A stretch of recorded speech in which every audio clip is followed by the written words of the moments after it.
श्री परमात्मने नमः। यथार्थ गीता, श्रीमद्भगवत गीता, अथ द्वादशोऽध्याय। एकादश अध्याय के अंत में श्री कृष्ण ने बारंबार बल दिया था कि अर्जुन, मेरा यह स्वरूप जिसे तूने देखा तेरे सिवाय न पहले कभी देखा गया है और न भविष्य में कोई देख सकेगा।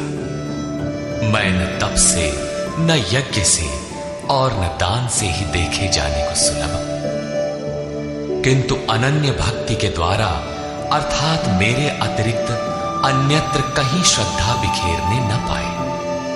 निरंतर तैल धारावत मेरे चिंतन के द्वारा ठीक इसी प्रकार जैसा तूने देखा, मैं प्रत्यक्ष देखने के लिए, तत्व से साक्षात जानने के लिए और प्रवेश करने के लिए भी सुलभ हूं। अतः अर्जुन, तू निरंतर मेरा ही चिंतन कर, भक्त बन।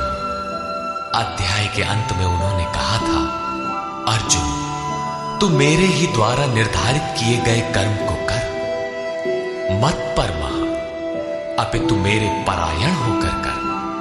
अनन्य भक्ति ही उसकी प्राप्ति का माध्यम है। इस पर अर्जुन का प्रश्न स्वाभाविक था कि जो अव्यक्त अक्षर की उपासना करते हैं, इन दोनों में श्रेष्ठ कौन है? अर्जुन उवाच।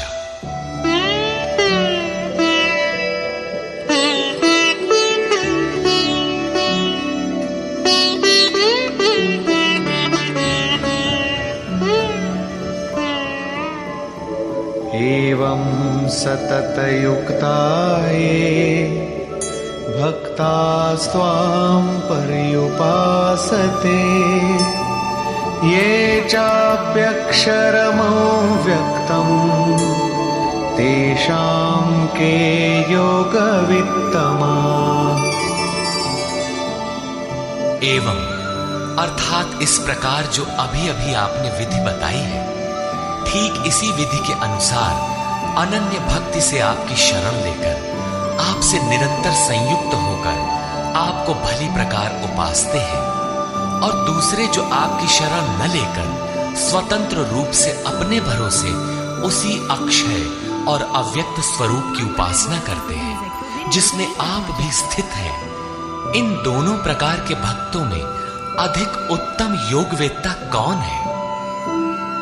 इस पर योगेश्वर श्री कृष्ण ने कहा, श्री भगवान वाचा।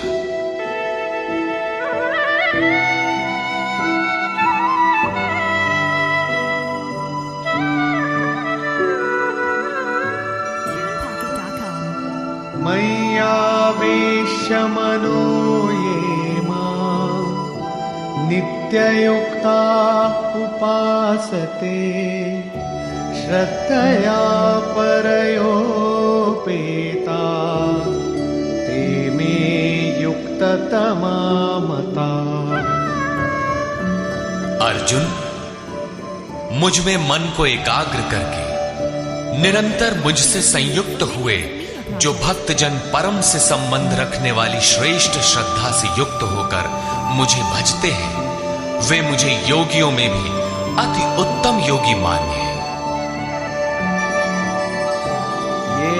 त्वक्षरमनिर्देश्यम् अव्यक्तं पर्युपासते, सर्वत्र गमचिन्त्यं च कूटस्थमचलं ध्रुवम्, संयम्येन्द्रियग्रामं सर्वत्र समबुद्धयः, ते प्राप्नुवन्ति मामेव सर्वभूतहिते रताः। जो पुरुष इंद्रियों के समुदाय को भली प्रकार संयत करके मन बुद्धि के चिंतन से अत्यंत परे सर्वव्यापी अकथनीय स्वरूप सदा एक रस रहने वाले नित्य अचल अव्यक्त आकार रहित और अविनाशी ब्रह्म की उपासना करते हैं, संपूर्ण भूतों के हित में लगे हुए और सब में समान भाव वाले वे योगी भी मुझे ही प्राप्त होते हैं। ब्रह्म के उपर्युक्त विशेषण मुझसे भिन्न नहीं है, किंतु क्लेशोऽधिकतरस्तेषाम् अव्यक्तासक्तचेतसाम् अव्यक्ता हि गतिर्दुःखम् देहवद्भिरवाप्यते। उन अव्यक्त परमात्मा में आसक्त हुए चित्त वाले पुरुषों के साधन में क्लेश विशेष है, क्योंकि देहाभिमानियों से अव्यक्त विषयक गति दुखपूर्वक प्राप्त की जाती है। जब तक देह का भान है तब तक अव्यक्त की प्राप्ति दुष्कर है। योगेश्वर श्री कृष्ण सद्गुरु थे। अव्यक्त परमात्मा उनमें व्यक्त था। वे कहते हैं कि महापुरुष की शरण न लेकर जो साधक अपनी शक्ति समझते हुए आगे बढ़ता है कि मैं इस अवस्था में हूं, आगे इस अवस्था में जाऊंगा, मैं अपने ही अव्यक्त शरीर को प्राप्त होऊंगा, वो मेरा ही रूप होगा, मैं वही हूं।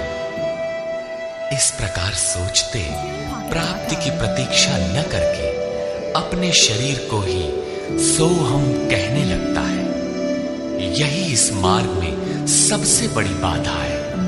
वो दुःखालियम अशाश्वतम में ही घूम फिर कर खड़ा हो जाता है। किंतु जो मेरी शरण लेकर चलता है वो ये तु सर्वाणि कर्माणि मयि सन्न्यस्य मत्पराः अनन्येनैव योगेन मां ध्यायन्त उपासते।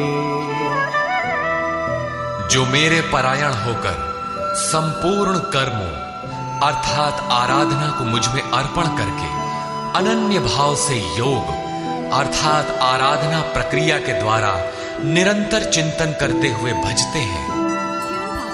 तेषामहं समुद्धर्ता मृत्यु संसार सागरात् भवामि न चिरात् पार्थ मय्यावेशितचेतसाम्।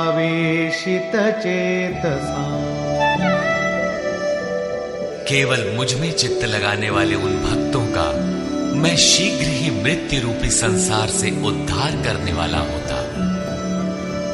इस प्रकार चित्त लगाने की प्रेरणा और विधि पर योगेश्वर प्रकाश डालते हैं।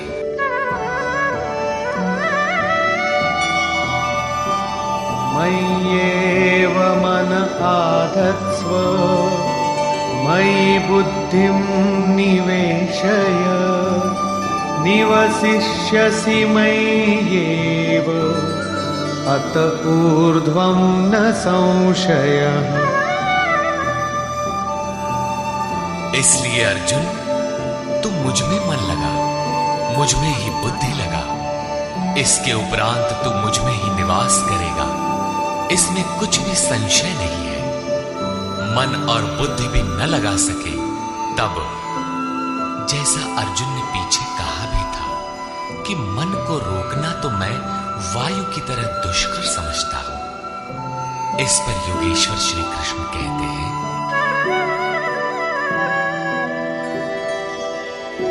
अथ चित्तं समाधातुं न शक्नोषि मयि स्थिरम् अभ्यासयोगेन ततो मामिच्छाप्तुं धनंजय। यदि तुम मन को मुझ में अचल स्थापित करने में समर्थ नहीं है तो हे अर्जुन योग के अभ्यास द्वारा मुझे प्राप्त होने की इच्छा कर। अर्थात जहां भी चित्त जाए वहां से घसीट कर उसे आराधना चिंतन क्रिया में लगाने का नाम अभ्यास है। यदि ये भी न कर पाए तो अभ्यासेऽप्यसमर्थोऽसि मत्कर्म परमो भव मदर्थम यान्यपि कर्माणि कुर्वन् सिद्धिमवाप्स्यसि। यदि तू अभ्यास में भी असमर्थ है तो केवल मेरे लिए कर्म कर, अर्थात आराधना करने में तत्पर हो जा। इस प्रकार मेरी प्राप्ति के लिए कर्मों को करता हुआ तू मेरी प्राप्ति रूपी सिद्धि को ही प्राप्त होगा। अर्थात अभ्यास भी पार न लगे तो साधन पथ में लगे भर रहो। अथैतदप्यशक्तोऽसि कर्तुं मद्योगमाश्रितः सर्वकर्मफलत्यागं ततः कुरु यतात्मवान्।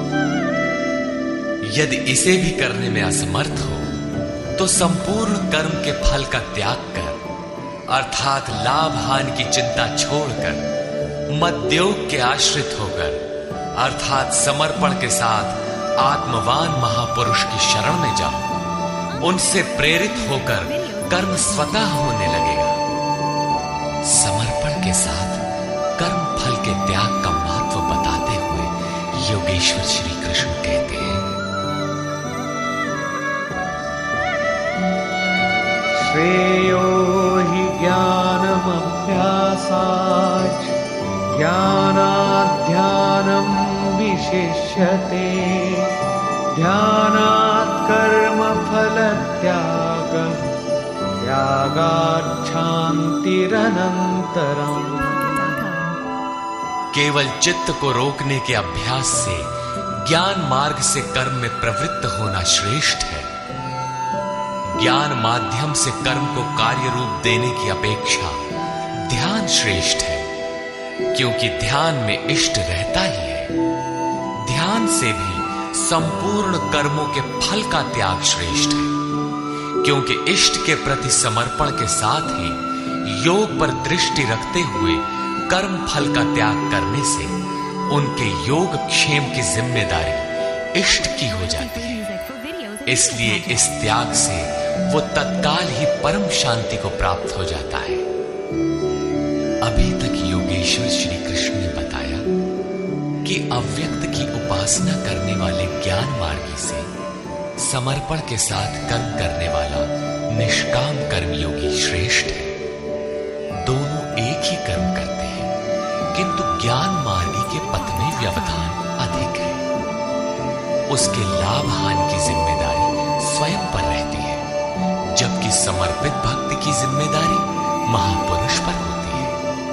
इसलिए वो कर्म फल त्याग द्वारा शीघ्र ही शांति को प्राप्त होता है। अब शांति प्राप्त पुरुष के लक्षण बताते हैं।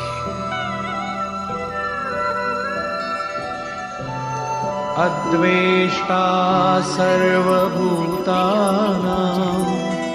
मैत्रः करुण एव च निर्ममो निरहंकारः समदुःख सुखः क्षमी। इस प्रकार शांति को प्राप्त हुआ जो पुरुष सब भूतों में द्वेष भाव से रहित, सबका प्रेमी और हेतु रहित दयालु है, और जो ममता से रहित, अहंकार से रहित, सुख दुख की प्राप्ति में सम तथा क्षमावान है।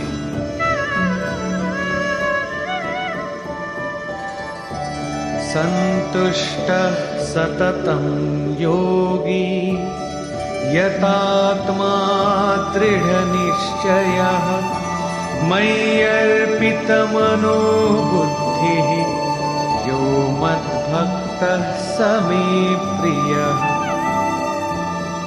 जो निरंतर योग की पराकाष्ठा से संयुक्त है, लाभ तथा हानि में संतुष्ट है, मन तथा इंद्रियों सहित शरीर को वश में किए हुए है, दृढ़ निश्चय वाला है, वो मुझ में अर्पित मन बुद्धि वाला मेरा भक्त मुझे प्रिय है।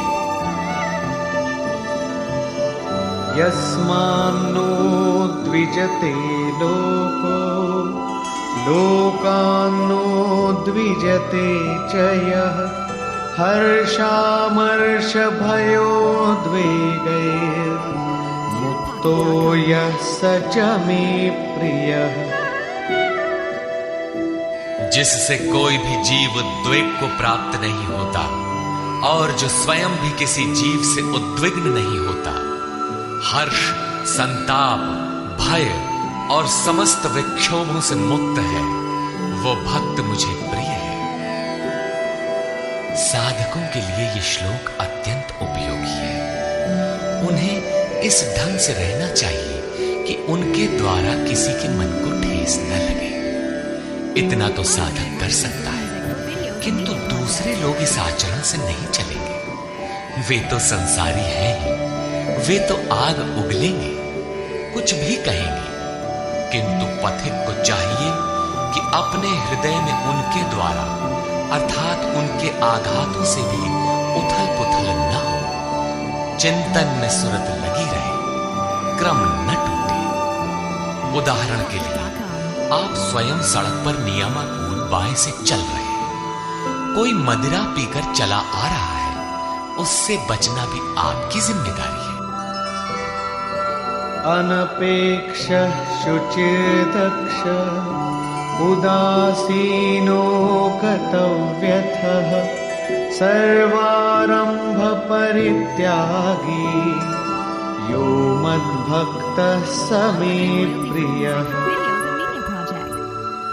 जो पुरुष आकांक्षाओं से रहित सर्वथा पवित्र है, दक्ष अर्थात आराधना का विशेषज्ञ है, अर्थात ऐसा नहीं कि चोरी करता हो तो दक्ष है। श्री कृष्ण के अनुसार कर्म एक ही है, नियत कर्म, आराधना, चिंतन, उसमें जो दक्ष है। जो पक्ष विपक्ष से परे है, दुखों से मुक्त है, सभी आरंभों का त्यागी, वो मेरा भक्त मुझे प्रिय है। करने योग्य कोई क्रिया उसके द्वारा आरंभ होने के लिए शेष नहीं रहती।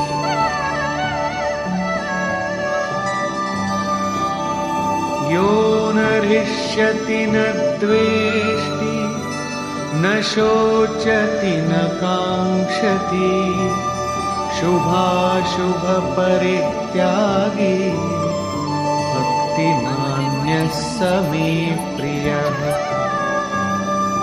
जो न कभी हर्षित होता है, न द्वेष करता है, न शोक करता है, न कामना ही करता है, जो शुभ और अशुभ संपूर्ण कर्मों के फल का त्यागी है, जहां कोई शुभ विलग नहीं है, अशुभ शेष नहीं है, भक्ति की इस पराकाष्ठा से युक्त वो पुरुष मुझे प्रिय है। समः शत्रौ च मित्रे च तथा मानापमानयोः शीतोष्ण सुख दुःखेषु समः संग विवर्जितः। जो पुरुष शत्रु और मित्र में, मान तथा अपमान में सम है, जिसके अंतःकरण की वृत्तियां सर्वथा शांत हैं, जो सर्दी गर्मी सुख दुखादि द्वंद्वों में सम है और आसक्ति रहित है, तथा तुल्य निंदा स्तुतिर्मौनी संतुष्टो येन केनचित् अनिकेतः स्थिरमतिर् भक्तिमान् मे प्रियो नरः।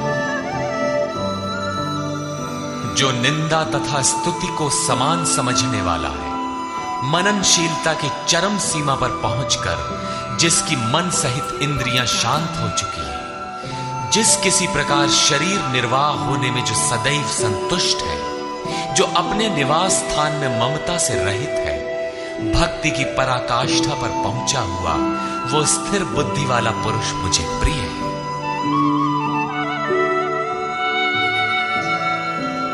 ये तु धर्म्यामृतमिदं यथोक्तं पर्युपासते श्रद्धाना मत्परमा भक्तास्तेतीव मे प्रिया। जो मेरे परायण हुए हार्दिक श्रद्धा युक्त पुरुष इस उपर्युक्त धर्ममय अमृत का भली प्रकार सेवन करते हैं। वे भक्त मुझे अतिशय प्रिय हैं। निष्कर्ष, गत अध्याय के अंत में योगेश्वर श्री कृष्ण ने कहा था कि अर्जुन, तेरे सिवाय न कोई पाया है न पा सकेगा जैसा तूने देखा, किंतु अनन्य भक्ति अथवा अनुराग से जो भजता है वो इसी प्रकार मुझे देख सकता है, तत्व के साथ मुझे जान सकता है और मुझ में प्रवेश भी पा सकता है। अर्थात परमात्मा ऐसी सत्ता है जिसको पाया जाता है। अतः अर्जुन, भक्त बन। अर्जुन ने इस अध्याय में प्रश्न किया कि भगवान, अनन्य भाव से जो आपका चिंतन करते हैं और दूसरे वे जो अक्षर अव्यक्त की उपासना करते हैं, इन दोनों में उत्तम योग वेदता कौन है?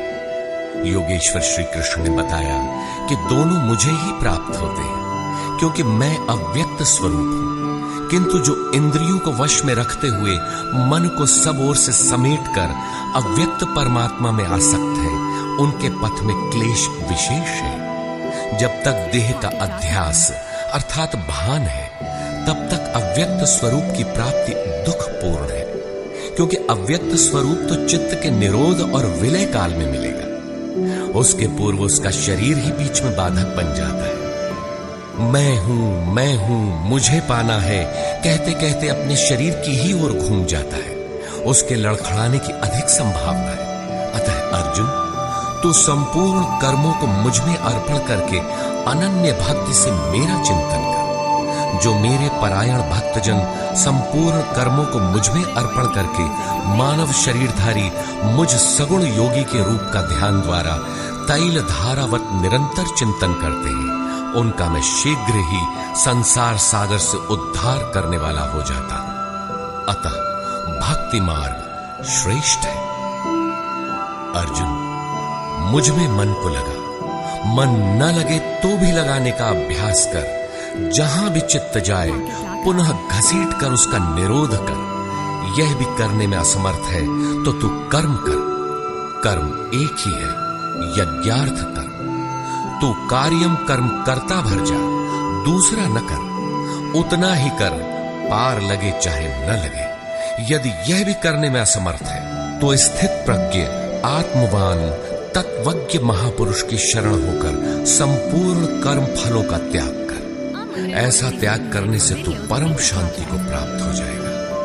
तत्पश्चात परम शांति को प्राप्त हुए भक्त के लक्षण बताते हुए योगेश्वर श्री कृष्ण ने कहा, जो संपूर्ण भूतों में द्वेष भाव से रहित है, जो करुणा से युक्त और दयालु है, ममता और अहंकार से रहित है, वह भक्त मुझे प्रिय है। जो ध्यान योग में निरंतर तत्पर और आत्मवान आत्मस्थित है, वह भक्त मुझे प्रिय है।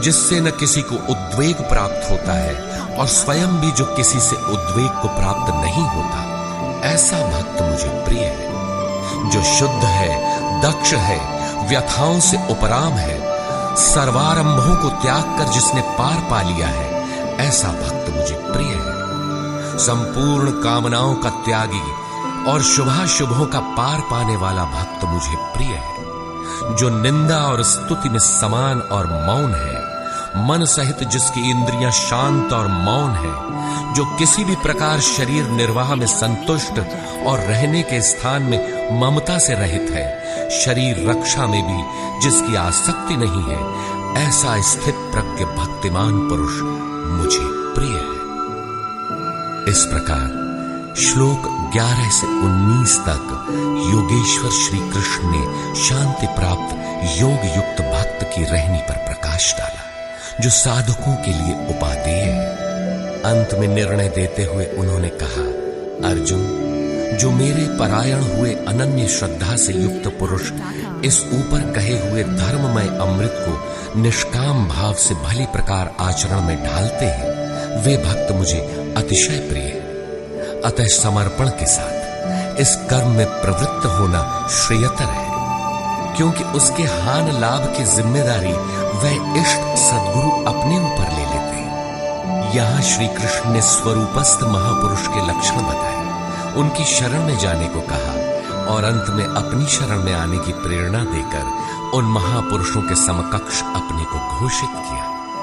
श्री कृष्ण एक योगी महात्मा थे। इस अध्याय में भक्ति को श्रेष्ठ बताया गया, अतः इस अध्याय का नामकरण भक्ति योग युक्ति संगत है। तत्सदिति श्रीमद्भगवद गीता सूपनिषत्सु ब्रह्म विद्यायाम योग शास्त्रे श्री कृष्णा अर्जुन संवादे भक्ति योग नाम 12वां। इस प्रकार स्वामी अड़गड़ानंद कृत श्रीमद्भगवद गीता के भाष्य यथार्थ गीता का 12वां अध्याय